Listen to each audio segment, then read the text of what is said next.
There's something happening. Everyone seems to be getting overheated. Gun violence, climate change, stolen elections, masks, that fellow at the store who got your order wrong. Everything seems to be leading to outrage and confrontation. Very little to calm, rational discussion. The fact that it's happening to everyone leads me to believe that there's something underneath this that we all can learn from. I'm Dr. Dale Magee, and with this presentation, we're going to interview some experts on media and polarization and see what we can learn and see how we can do better. But before we do, I'd like you to watch this one segment from a few years ago on Frontline. It demonstrates how much media can be used to polarize people and to affect how they think. We do know that Facebook-related posts touched about 150 million Americans that were posts that originated either through Russian fake accounts or through paid advertising from the Russians. But the paid advertising was really a relatively small piece of the overall problem. The much bigger problem was the ability for someone to say they were James in Washington, D.C., but it was actually Boris in St. Petersburg creating a fake persona that would generate followers, and then they would seed it with the fake information and the false news and the political content. One account was set up to try to rally the Muslim community in Texas. Another was an attempt to kind of rally the right wing in Texas. They created an event. White power! Stop the hate, stop the fear! Protest with both sides protesting against each other at a mosque in Houston in 2016. This is America. We have the right to speak out. But for the good work of the Houston police, you could have had the kind of horrible activity take place then and there that I saw unfortunately take place in Charlottesville in my state last year. So the real human consequences of some of this abuse, we've been very lucky that it hasn't actually cost people's lives. Facebook also found that the Russians had used the site to orchestrate a pro-Trump rally outside of a cheesecake factory in Florida, and to promote an anti-Trump protest in New York City just after the election. We are under threat, and I need to defend the country that I love. We are right in the middle of the protest. The details of Facebook's internal investigation set off alarm bells in Washington. We're such a ripe target for that sort of thing, and the Russians know that. So the Russians exploited that divisiveness, that polarization, because they had messages for everybody. You know, Black Lives Matter, white supremacists, gun control advocates, gun control opponents, it didn't matter. They had messages for everybody. What you just saw was a video of people in different groups, all of whom thought they were doing the research, all of whom thought they had the best information, and all of whom believed strongly enough in an issue to actually travel to a rally and represent their point of view. And yet they were utterly manipulated.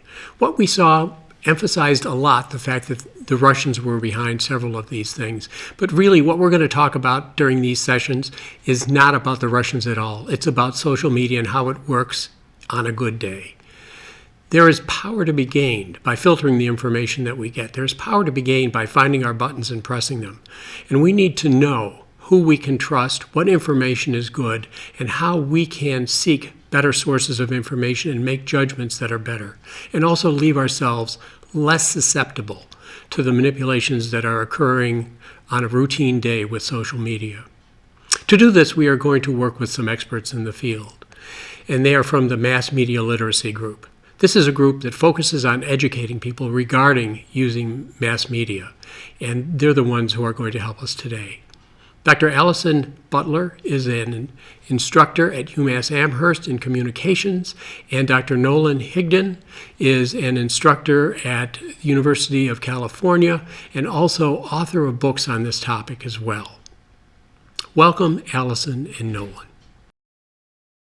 The problem we're dealing with is basically educating everyone, adults as well as students, with regard to how we are wired, how human nature plays into our interaction with media, what things in the media and in our environment are playing into our human nature, and then what things in the environment are happening now, how we can identify them, how we can mitigate them and get more control over the way information flows to us. So I'm going to begin by just asking you to give us some thoughts regarding the how we are wired part. What types of things grab our attention? How does human nature lead us to favor different things? Let's talk about that a little bit. It's really critical to remind ourselves that there are new complications from the digital age, but this is really a continuation of a long-held pattern. Using the phrase "they" as Allison did, Tim Wu would call them the attention merchants. These are companies, advertisers, politicians, governments, other organizations who see media as tools that they can use to grab our attention. And that's why, we remember snake oil salesmen and things like that, because they would have these big, broad shows that would draw our attention, and then we would go up there and, be sold the oil. This was some of the original ideas with TV and radio, right? Free programming, so they knew where your eyeballs or ears were, and then they could slip in an advertisement. They had your attention.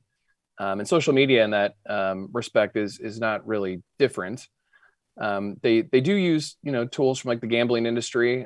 We know that they try and give you hits of positive feelings. That's what every time you get a notification or a like or a new friend request, it gives us this hit of dopamine in the brain, and we keep chasing to get that first high again. So we look for the next notification, the next inbox, etc. But even prior to the digital age, advertisers did learn some things about human nature that could be useful in selling us products. There are some, we'll call them basic human desires, right? A desire for community, a desire for love, desire for physical attention. This is why advertisers generally put those natural desires next to their product. So if you ever watch like a beer commercial, it's always a community of great friends who are wealthy in a great backyard. They can't really give you, Budweiser can't really give you that, but they're trying to say, look, if you buy the Budweiser, you'll get that.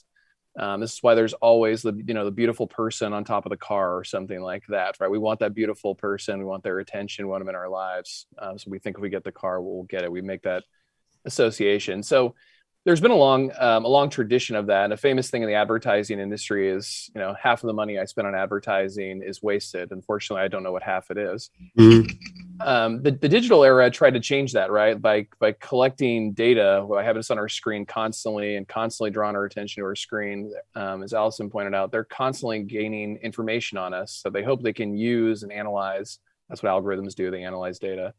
Analyze that data to find the best way to either get us to click and buy something or to nudge our behavior. Yeah.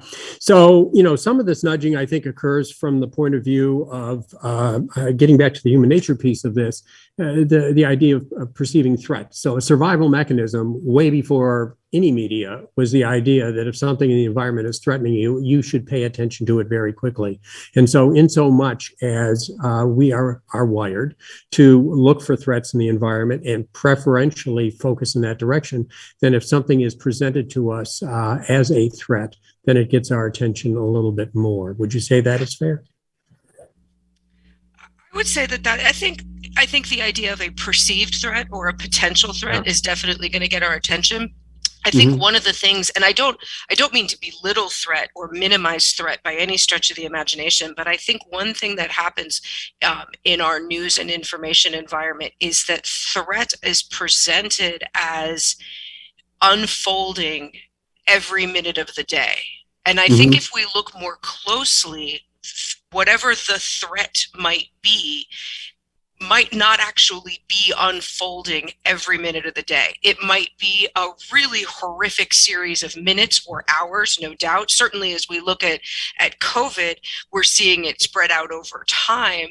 But the way, in part, I think because we do have this 24-hour news cycle and we have it on multiple media, right? We can constantly look at news updates on digital platforms, on our computers, on our phones, on cable TV, on regular broadcast television, that it's this sense that it's always, always, always moving forward. But if we slow down for a couple moments and we look at what that threat is, which again is easier said than done, because it's a threat for a reason, right? Is to see that there might be a thing, there might be a shift, there might be an event, but what happens over the next several minutes or several hours isn't really moving it forward. It's keeping our eyeballs on the screen with, as Nolan mentioned, really conveniently timed advertisements to keep that connection. And that those advertisements might also reinforce a sense of safety. And COVID is a good example of this. Early in the pandemic, when everything, or it felt like everything, was shut down and we needed to figure out a way to safely be back in our communities, some of the first advertisements that were coming out were for takeout or delivery pizza, with the content of the advertisement no longer being about how great the pizza is. That was at that point sort of taken for granted. It was how great their safety protocols were. And so we weren't necessarily ordering the tastiest pizza. We were ordering what was being presented to us as the safest one. That's a lot different, right? And so there's a way of then connecting that threat with, and by the way, you still want to be a good consumer, which means you're a consumer regularly. And do you think also, just pursuing this human nature idea a little bit more, that we are wired in some ways to be members of a group, to have a group identity in some ways? Yeah, there's quite a bit of research on our desire to be in a community, and what they sometimes call like this tribal mentality of the human experience. And so we like to be, in tribes at some level. And again, this is where media companies and politicians and governments and others have really been savvy at defining what our tribe is for us and defining who the other tribe is for us. This works in, time of war, where the enemy is the other. We're part of the American tribe. This works in politics, and your Democrats versus Republicans. This can work in tribes with like urban and rural advertisements and things like that. So that tribal mentality, is real. It's part of the human experience. But, I would also argue that it's being exploited to a large degree. And I think that's something to be cautious of. Right. And you mentioned earlier also the notion that we also tend to have wired into us a bias towards those who we perceive to be like us, whatever criteria we're looking at the moment. So that is another bit of human nature that I guess plays into the equation and opens us up to being controlled in some ways. I think especially,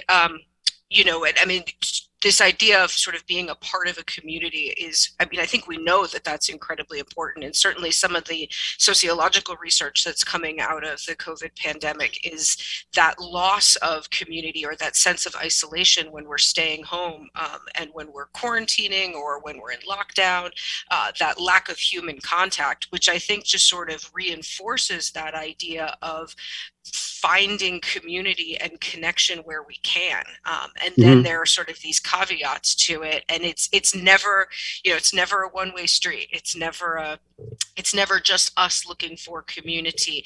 It's ways in which the community can contribute to maybe how we perceive ourselves or how we want to perceive ourselves. And then also these parameters around it of what is perceived as safe. And again, some of those divisions that Nolan just brought up about, when there's this other that's created, I think we're absolutely seeing this in some of our geographic divisiveness at this point, where some parts of the country are, maybe at this time of year, a little bit looser in their COVID restrictions because they have better weather. Others, especially those of us in the Northeast, might feel an increased pressure because of colder weather, about like not being able to gather outside. All of this these are different permutations of finding and simultaneously restricting community and restricting connection.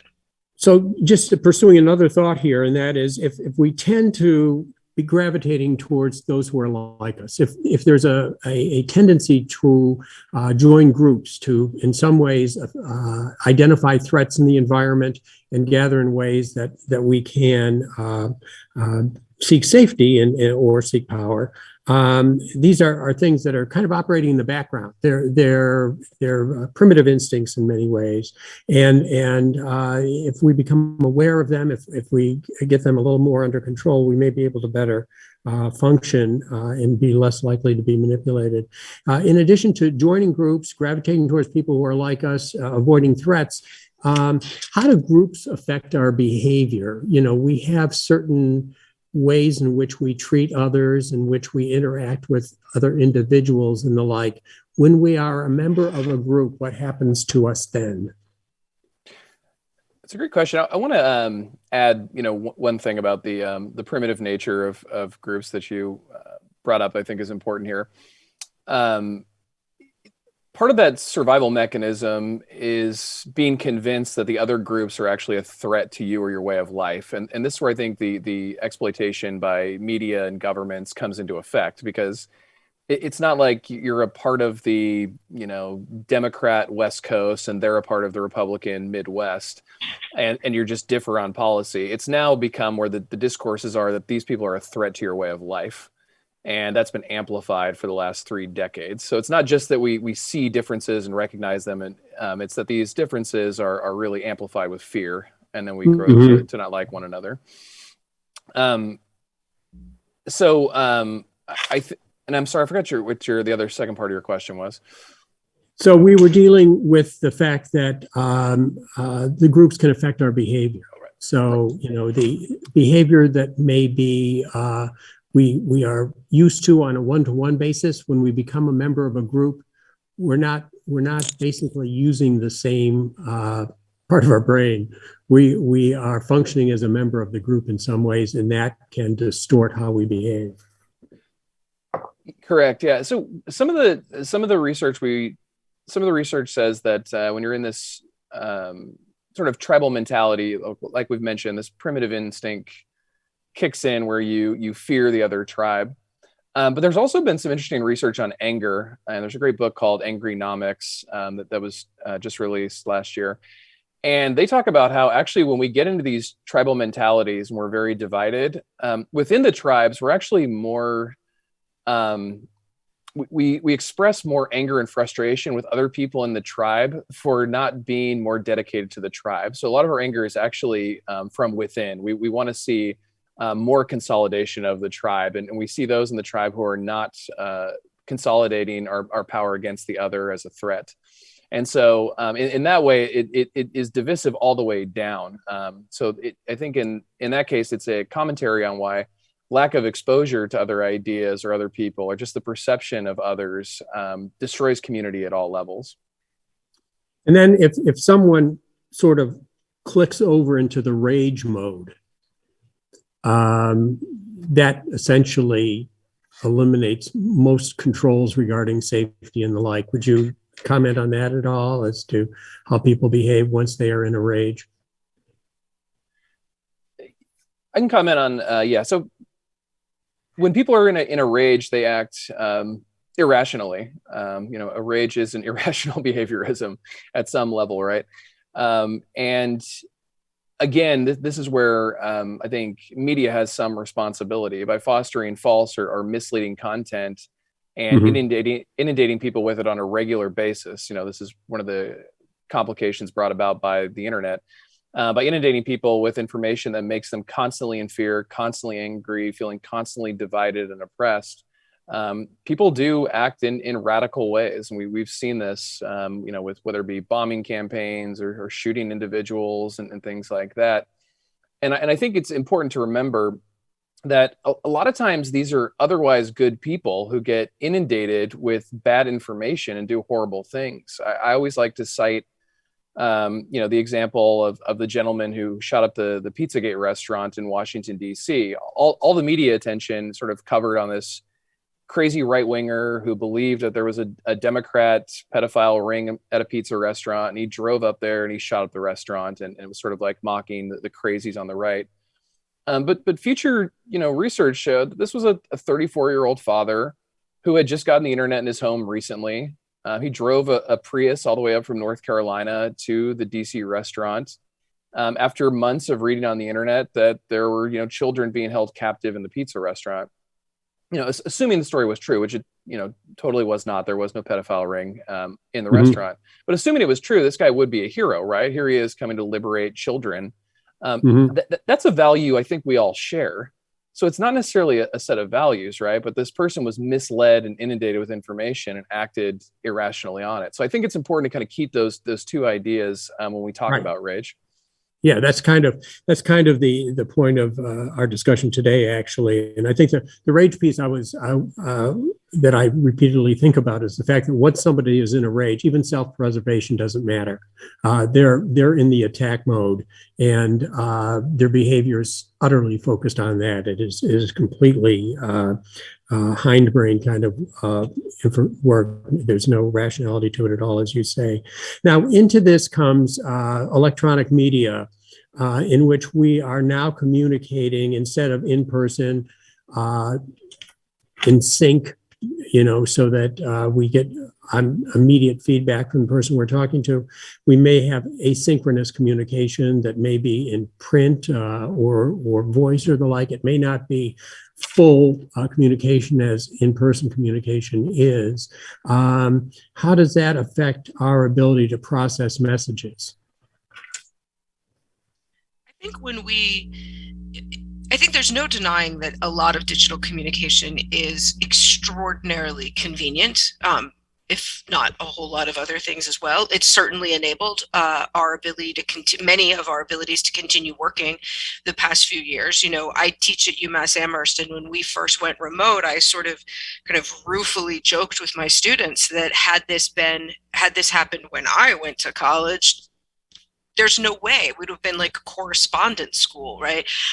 That our digital communication can really give us a great deal of connection, while it also takes a fair amount of way, right? I mean, in terms of what you were saying about, that sort of in-person communication, if we stumble over our words when we're in a conversation in the same room with somebody, or we say, wait, that wasn't exactly what I meant to say, or let me rephrase, like we have the ability to kind of course correct in person in a way that if we're texting or emailing or adding a comment on a newspaper article or so on and so forth, that's it. It's pretty much done. And the work that we have to do to maybe course correct still has that mistake or that error kind of there in the sort of permanent digital record. So it shifts the way in which I think we work to explain ourselves and we work to express ourselves. It removes some of that spontaneity that might happen in interpersonal conversations where we are in the same space together,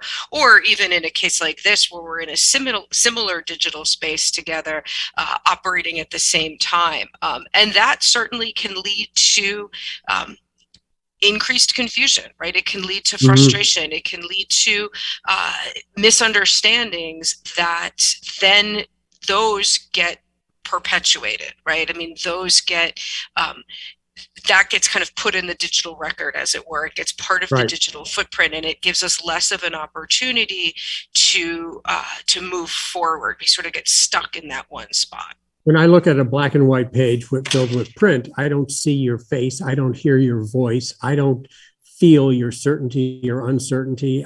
You don't get a chance to self-correct one sentence in because you see I'm a little bit confused. And so when I look at that black and white print, I fill in the blanks, and I fill them in with the wrong information sometimes. And it's really hard to fill in information when we're looking at, say, a text message, which takes up a teeny tiny space on a relatively teeny tiny screen, right? It's hard to, I think of adolescents in many ways, and young adults who do many of them spend a fair amount of time on their digital devices, and the work that they have to do to express themselves clearly, or in many cases, maybe to express themselves slightly more mysteriously, there's little room. I was joking with my students a couple years ago. We were doing a lesson in my media literacy class on lyrics, like pop song lyrics, and what we can learn about lyrics and the production of pop music. And I sort of made an offhand comment, which clearly reflected my age, of like, how do you tell somebody you have a crush on them if you don't make a mixtape? And they were like, what's a mixtape? And so we had a pretty fun conversation about different like music technologies and using music as a way of sharing and expression.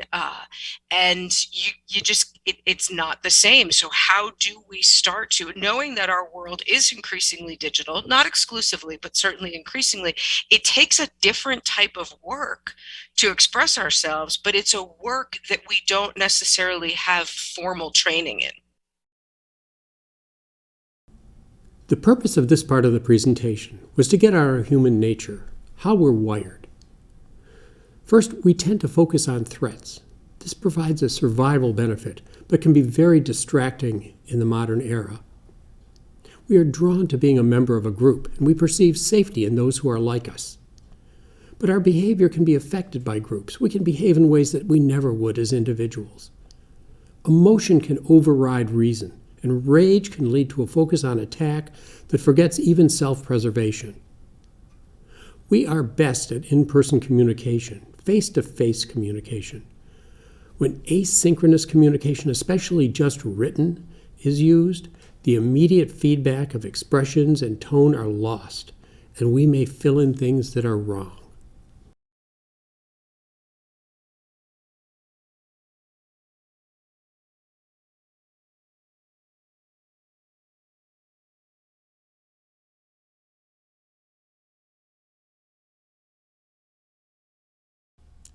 Hello, I'm Dr. Dale Magee, and we are on part 2 of a discussion with Dr. Allison Butler and Dr. Nolan Higdon of the Mass Media Literacy Group. We're discussing polarization in the media. With part 1, we looked at human nature, the way we're wired that could predispose us to being manipulated in certain ways. And in part 2, we're going to look at the environment. What elements are there that could be pushing our opinions, filtering our information, and affecting the way we think? We're also going to talk about ways in which we can recognize this and work to improve the information we receive and form better opinions. So if we move over to the idea, we've already talked a bit about this, but just the idea that as we move into our environment today, it doesn't matter if you're on social media, it really doesn't matter even if you're on a computer. There are ways in which our environment is basically being affected so that the information that we get, whether we're watching TV, tuning into Facebook, whatever, the information we get is not flat, unvarnished truth. And you might want to comment on the fact that they're, with regard to filtering or algorithms or the like. What do you think, Nolan?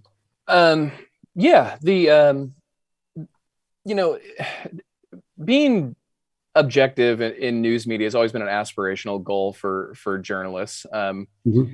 But there's always some degree of bias that is expressed. I mean, this is why editors play such a crucial role at news outlets. They try and tease out a journalist bias, and we all hate editors. We all love editors. They're our best friend.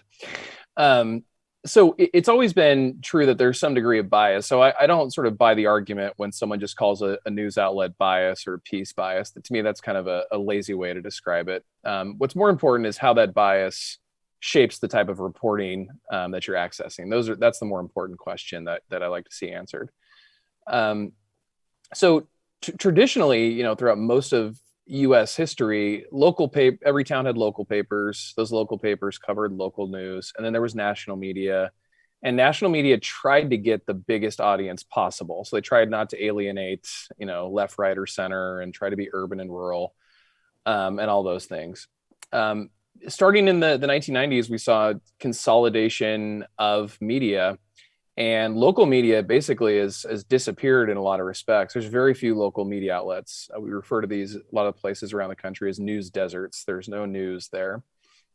But what was interesting is you would think the few handful of national media corporations would try and maximize their national audience, but they went a different route thanks to cable and the internet, rather than try and maximize a national audience, they tried to find one demographic and maximize that particular demographic. And you saw, companies like CNN, MSNBC, and the New York Times really aim for like that urban liberal audience. And you saw like Fox and Forbes and Wall Street Journal really try and aim for more of that conservative rural community. And with so many things being now subscriber based on the internet, the last thing they want to do is alienate their audiences. With cable being so dependent on ratings, the last thing they want to do is alienate their audiences. And so they sort of adopted a model from World Wrestling Entertainment, which was popular in the 1990s, which was they tell the audience that to root for the good guy, which is your political side, and then they make a caricature of the bad guy, which is the other political party. And so if you tune in to Fox, you hear this caricature of the Democrats. And if you tune into MSNBC, you hear this caricature of Republicans. That's really far from reality. They use terms like red state and blue state, but every state is purple and filled with independence. It's absurd. The way this fits into the internet, though, which I think is central to your question, is internet companies' goal is to keep us locked on our screen, because the longer we're on our screen, the more data we're providing and the more advertising they can send at us. And one of the things they've found about humans is we really like to be confirmed in our view. We like to think that we're on the right side and that our information is true. And so whether it be a search engine, whether it be a YouTube search or a social media platform feed, they tend to give you information that confirms the views you already have, because their data shows that keeps you on your screen. And so we are in these isolated silos, especially in the COVID-19 pandemic, where we're constantly getting inundated with information that tells us we're right, we're on the right side of history, we have the right values, and the other side are not just wrong, they're threatening our way of life. And this leads to some pernicious divides. There's been 2 polls in the last year that have confirmed that Americans' number one fear is other Americans. More than terrorists, more than climate change, more than natural disaster, you name it. We're afraid of each other. That's bad for any nation. That's especially bad for a democracy. And I think it's a reflection of the way we use media. And I think, you're making a couple of points I want to highlight here. One is that we're not just watching the media news. The media news is watching us. And so they understand what keeps our view. They understand what makes us subscribe. They are gathering this information on us. That is the difference between now and 40 years ago, when the media really wasn't watching us as much. And the other piece is that I form an opinion based on the information that I have. And so if my world is filtered in such a way that it's reinforcing, that I'm a little bit to the left or a little bit to the right or whatever, if suddenly I start hearing information that reinforces that point of view and not seeing information that may conflict with my own point of view, then I go from moderate to a little bit more extreme to a little bit more extreme still. And so you get nudged in one direction or another as a result of the media giving the viewer what it thinks they want. And I think to expand away from that of us as individuals, which is absolutely hugely important. And I think you're absolutely right that the media news is watching us, and our opinions get formed based on the information that we have. But I think it's also really important to take a longer view from that and see what the bigger picture is of how we get that information. Drawing on Nolan's point about how the national news organization started to kind of silo us or support us in our silos, we have to remember that the vast majority of mainstream media in the United States are private for-profit companies, right? They are looking to make money. If you and I happen to be entertained and informed along the way, excellent, but that's not their top priority. If we don't feel informed and we don't feel entertained, then we will turn that screen off or go somewhere else, sure. But their number one priority, left, right, or center, is profit and keeping, as Nolan mentioned, sort of keeping us on the screens. That the more we're on the screens, it sort of perpetuates us to be on the screens even more, to kind of keep the information flowing. And that is what is, I mean, there's not much out there that is in fact free. A lot of the social media sites will talk about being free, right? I mean, there is no out-of-pocket expense for something like Facebook or Instagram, Twitter, Pinterest, etc.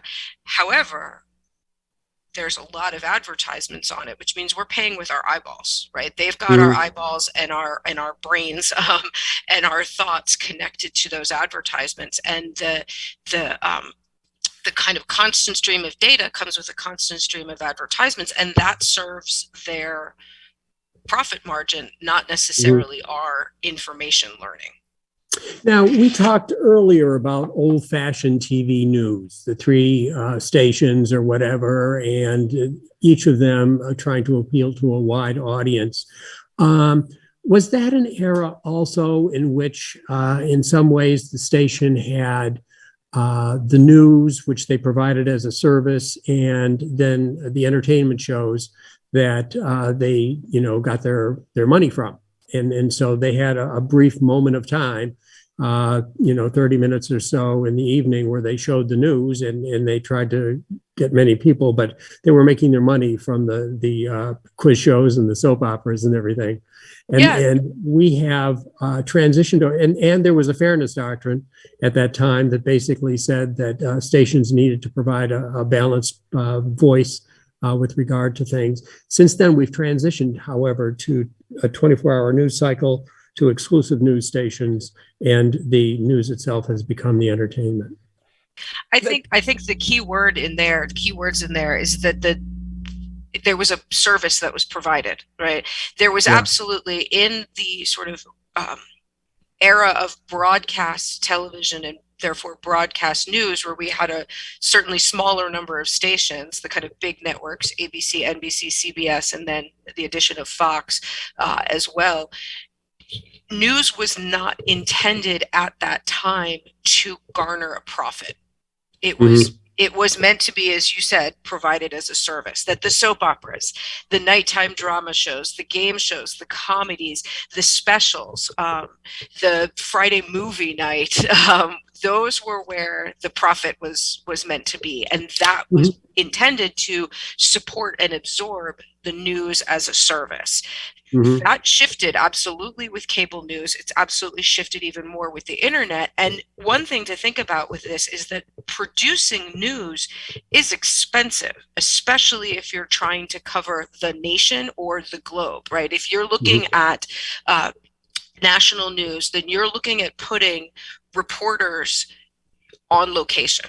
So you've got a significant cost for that. If you're looking at international news, you're looking at putting reporters on location, which is an even bigger expense. So news cost a lot and didn't necessarily bring in a lot. But for a while, that was determined to be the acceptable model. Obviously, there's, we're glossing over some really important details here, no doubt, but the big picture of it, when we start to see 24-hour news and cable news and now internet-based news, is that the cost hasn't gone down.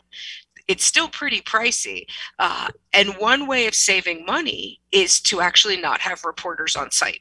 And that you can report from, as it were, a New York or a Washington or an LA-based studio without being on site, and just sort of have, an opinion about something. So we also want to look at that distinction between who is telling us this story. Is it a reporter, or is it sort of a pundit who just has opinions about things? That pundit costs the news organization a lot less money than a reporter who's on site, who's doing different types of research or interviews, or maybe there's some sort of service that needs to be provided in terms of their own protection or where they're staying, or so on and so forth. So we really want to be thinking not just about the content of the news, which is of course hugely important and where many of us live, but also the structure of how that content gets to us. And I really want to also turn this over to Nolan, because I know he's got a lot of data on this as well. I think you covered it well. I wanted to just add one sort of contextual piece, that the reason why, broadcast companies, and this goes back to radio, but continued in television, the reason why they had news is because radio and television were publicly produced. We ran the lines, we ran the signal, we being the people.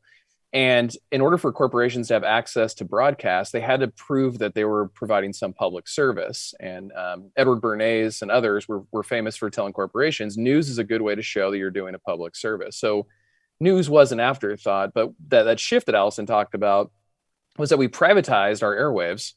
And that allowed for corporate consolidation. And as we mentioned before, when these corporations consolidated, they eliminated what they saw as unnecessary, costly measures. So they got rid of local news markets that were outside of big markets.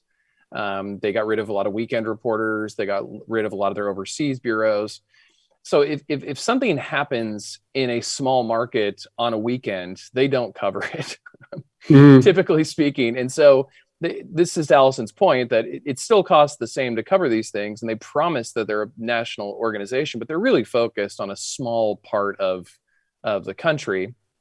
And I do want to say that this process of where we're at now with news media, we've been here before. Radio was here, and now television and newspapers, and we're now there sort of with the internet, where there's this exciting new media developing, where audiences are gravitating toward podcasts and video news and things like this, and it shows some promise, because in those spaces you're getting conversations and guests that you would never get in legacy media. So I think it's a golden era as we see audiences shift to that space. But I caution that throughout U.S. history we've seen this cycle before. A new medium is accessed. There is interesting sort of organic content that is created. It draws in large audiences. Corporations see that, so they try and take it over, and then we end up with a pasteurized, sanitized, and homogenized media structure until the next media space is developed. So it's a new tool, and we're learning how to use it, and we need to basically recognize how to optimally use it, how to safely use it, how to recognize where we're getting into trouble using the media that is available today, and especially the information sources. So how would you advise someone with regard to them being able to analyze some information that they're getting, to be able to pick up on sorting out truth from a fallacy, and trying to understand what is coming at them? What advice do you have? I'd say first and foremost, we need to slow down. One of the things that's so easy with our current media, news and information environment is how quickly we can go through it, right? If we're scrolling through Facebook or Instagram or Twitter, etc., we can slide by so much information so quickly. We can fool ourselves into believing that the headlines are the information. And I think what we should really do at the very beginning is slow down. Do not scroll so quickly. Read the full article. Look at the source. As we slow down, partnering with that is asking questions. Don't accept everything that we read as capital letter truth just because it's brought to us in a newspaper or what might be perceived as a trusted news organization, right? I mean, I'll turn this over to Nolan in a second, because he's got a really clear distinction on this, on how we can understand fake news. But I think what we've been fed this information that fake news is distinct from quote unquote real news. And I think that's a false distinction, right? I mean, real news can also have mistakes in it, and real news can also be subjective, right? And so by slowing down and by asking questions, we can begin the process of deconstructing the information that we're provided. If we accept everything as capital letter truth without asking those questions, we run a serious risk of being duped and then having this misinformation, which ultimately might really harm us. I think we also want to think about the structure as we're asking those questions. The structure, our news comes to us, it might come to us in a seamless presentation, but it's actually made of multiple parts, right? The story is one thing.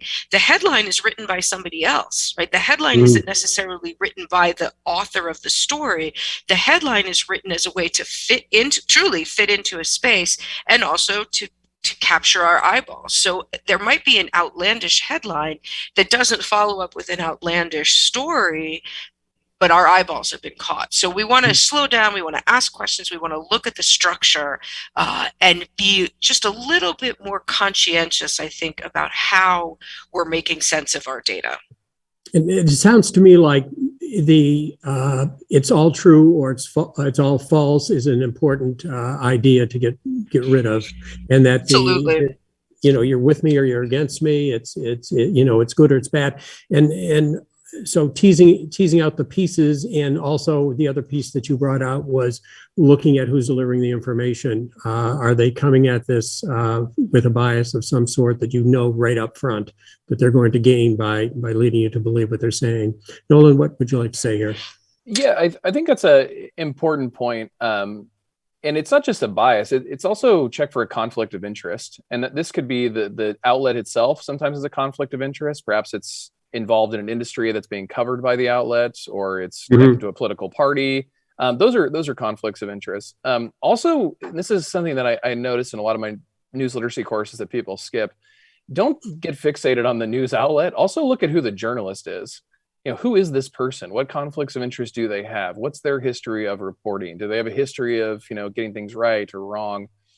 So I highly encourage folks to start building a roster of journalists who consistently prove accurate and, kind of gravitating toward them. To repeat something that was said, when it comes to things like commentators and critics and op-ed writers, I would simply cut that from your media diet. Op-ed writers generally existed because local news markets wanted to make sure you got a view that was different from the newspaper. Now we all have social media. We are inundated with opinions. I think we need less opinions, more facts. So I'd cut that from media diet. One of the most critical things I think you can do as a news user is when you read a news article or watch a news video, whether it be in television or internet or whatever, or listen to a news podcast, really fixate on who their sources are. A good journalist should tell you the sources. They should be transparently sourced. They should almost never use anonymous sources. That should be rare. We've gotten way too comfortable with anonymous sources. And then once you know who those sources are, not only check them for conflicts of interest, not only consider their validity, but also ask yourself, what sources are missing? What types of viewpoints, identities, experiences are missing as sources? That's often as important as what is actually there. And so I think getting down to that level speaks to what Allison was saying earlier about slowing down. You can't read and share every headline you come across. You're going to have to spend more time with less content if you want to be informed. So that means, maybe instead of trying to share 50 articles a day, you really read 3. And that's sort of your news for the day. And that's fine. It's better to be knowledgeable on 3 pieces of news content than being manipulated by 50. And do you think that if something appears to be oversimplified, if it appears to be very black and white, that perhaps that should raise an alarm? Yeah, I would be, if it's overly simplified, I'd be concerned. Something else I encourage audiences to consider is I'm always concerned if it speaks to what I already believe. If it confirms something I already believe, I get frightened. I'm like, okay, does this algorithm know me that well that they've constructed this piece of news content in a way that feeds my bias? So I try and hunt out, devil's advocate, if you will, try and hunt out other content that challenges or disproves it. So yes, if it's simple, if it confirms a view you already hold, you should be very suspect. If I'm reading the news and I haven't learned something new, I should probably be a little suspicious. Again, that goes back to a couple of different things. It certainly goes back to the idea of how easily we might just be fooled into believing that a 24-hour news cycle is 24 hours of updates, right? If I read a headline that pops up at 2 p.m. and it's like, oh, that was pretty much the same thing I read at 8 o'clock this morning, then that's just trying to grab my eyeballs, not necessarily inform me. So I find that when I'm reading the newspaper, if I get through a couple of paragraphs and I'm like, yeah, I know this already, I have to think differently about that piece that I've read, because it might just be reinforcing my presence, not my information gathering. So we've got certain alarms here. we're basically saying if they oversimplify, if they're getting emotional, if they appear to be more opinion than fact, then we need to back away a little bit. I think then the next question is, well, then what? So, if here I am trying to clean up the way I get my information and feel more balanced and more fact-based, do you have some, easy things that I can do, with regard to, let's say, online research, or even dealing with Facebook or something like that, social media? Are there practical ways of handling that, so you can say, well, I know I need to get away from this source. What do I gravitate towards? Yeah, I think one of the things I would say is starting to really think about your news diet. So not only is the information false, but is it really important to me? So, some of this stuff is really trivial. Carl Jensen of Project Censored called it junk food news. It was like Twinkies for the brain, right? This sensationalistic celebrity gossip, or, the fire hydrant is pouring out water on the corner of 5th and Main. These things are semi-interesting, right? Visuals, but they don't really matter to my life. So thinking about what kind of news you do want to access can help better kind of construct where you go. And as I mentioned before, one of the kind of advantages, I guess, on social media is you can start to identify a roster of journalists who do great journalism, and you can follow them on social media, and at least start to have them in your news diet, right? You're starting to get information from people who you've vetted, and you can start to see the outlets they work for, see where other journalists are at those outlets, and what sort of news content they produce. This also involves, though, some resistance on your part. So, resisting the sort of sensationalistic headline that just wants to click, right? Just wants you to click.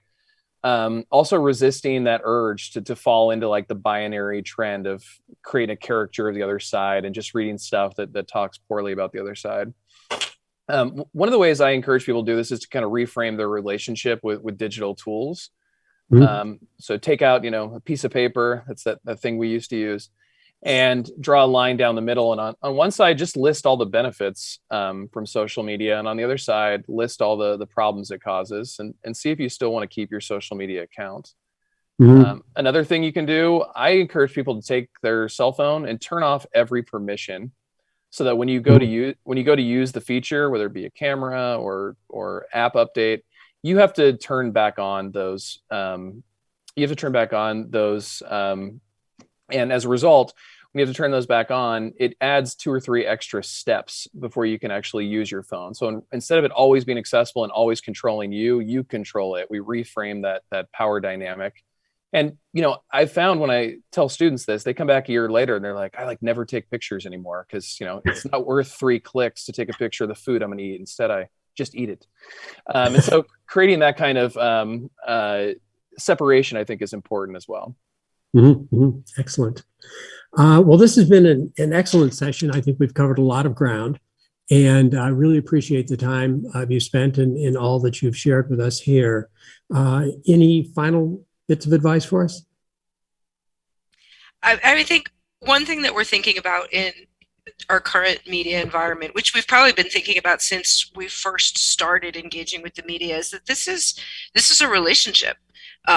It's not necessarily an even relationship, but it is a relationship. And Nolan has talked a lot about, and certainly in his work has addressed this notion of our media diet, right? So there's one metaphor that's being used. I would think about it in addition to that as our relationship with it. And if our relationship with the media are making us angry or making us feel like we're in a rage, where is that a relationship that we want to be in? Relationships take a lot of work. In theory, they should take work from both sides. That's not necessarily something that we can control in this environment. But in addition to that metaphor of sort of cleaning up or cultivating our diet, we can also think about the metaphor of cleaning up and cultivating our relationship. And what do we want out of this relationship? Do we want to be, informed and up to speed on current events? as a follow-up to that, do we want that information to put us in a rage, to make us so angry, to make us so fearful? So thinking about kind of trying to ways to balance our relationship with the media in terms of our own participation in it. What can I do so that I'm feeling more balanced myself? Might be a way of thinking about it as well. So our media diet should be less media, more meat, less fluff.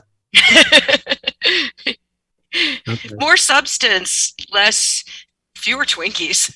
Okay. Nolan, what would you like to say?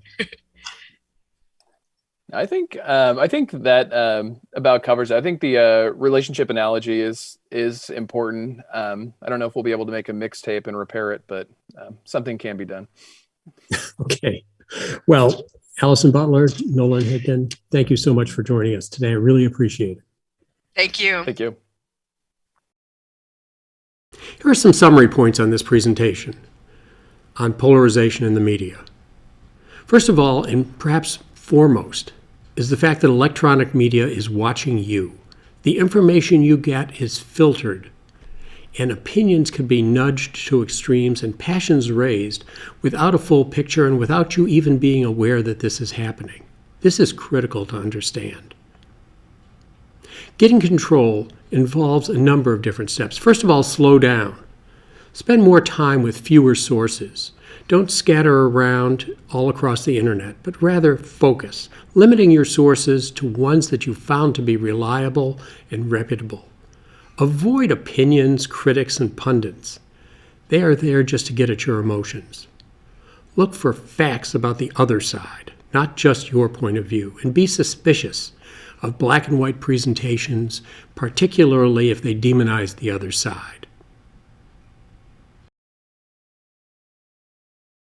I hope you found this presentation useful. I thank you for watching. And here are some additional sources, if you're interested in the topic, that you might find helpful.